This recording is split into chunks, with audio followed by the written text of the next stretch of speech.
اچھا مینگل صاحب ذرا اپنی آرگنائزیشن کے بارے میں تو کچھ بتائیں. دیکھیں میم، میں نے ابھی ذکر کیا کہ سب سے پہلے انسان کو انسان ہونا چاہیے.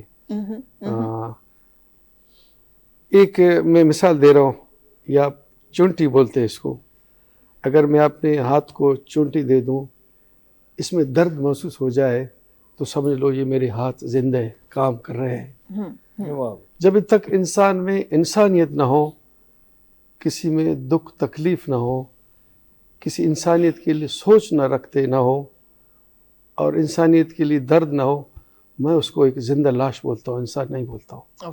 اللہ تبارک تعالیٰ نے ہمیں اس دنیا میں بھیجا ہے کہ جاؤ محبتیں بانٹو، ایک دوسروں کے غم دکھ سہو، اور غریب مسکین لاچاروں کی مدد کرو.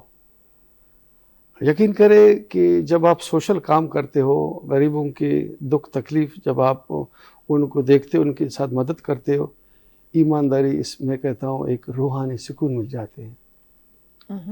میں 70 میں ایز اے جاب، ویسے ایک سیاسی آدمی ہوں، مرکزی فنانس سیکرٹری ہوں نیشنل پارٹی کے. اس کے ساتھ ساتھ میں تقریباً جب سے ہوش سنبھالا میں سماجی کام کر رہا ہوں. جس دن اگر میں کسی کینسر کے مریض کو ہاسپٹل تک پہنچا ہوں، اس کی داخلہ ہو، یقین کرے میں سمجھاؤں کہ میں کسی جنت میں پہنچ گیا ہوں. ہمیں سب سے پہلے انسان کے دکھ اور تکلیف کو سمجھنا چاہیے.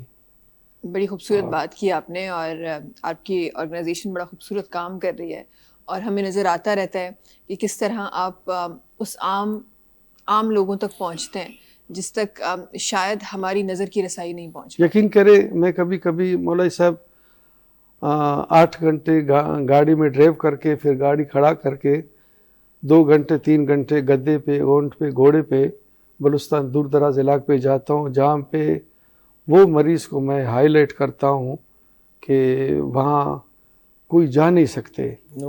پھر اس کو یہاں پہ لانا، کراچی میں داخل کرنا. اور پچھلے بھی میں سلیکٹ ہو گیا تھا گلوبل یوتھ انٹرنیشنل ایوارڈ کے لیے بینکاک.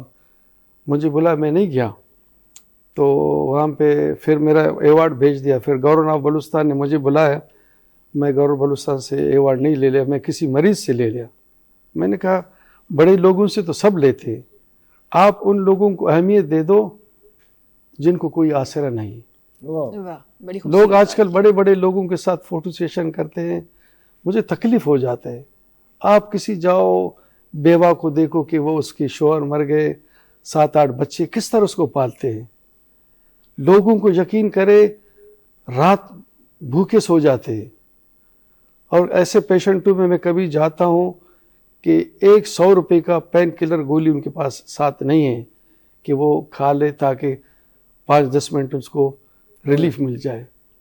بڑے برے حال. ہمیں سب کو کام کرنا چاہیے. ہمیں ہر گلی میں، ہر کونے میں، پاکستان کے جہاں بھی غربت ہو، سب کو سماجی کام کرنے چاہیے. کچھ لکھی رہا ہوتا جی ماں کوشش کرنا اساں بروئی میں شاعری کندا، اساں جو ہے پی ٹی وی بولان جی لیکن اساں ایڑو وڈو ایڑی چھوٹی جو شاعر ویٹھو آ، اساں ایمانداری اساں کے ایک ایکڑو جو شعر آ جی گودی گدانا بزگل شوانا جی جی مرے نے جی گو جی مالے تینا شاپر کرے سیز کے تینا پارٹاں پھر کرے.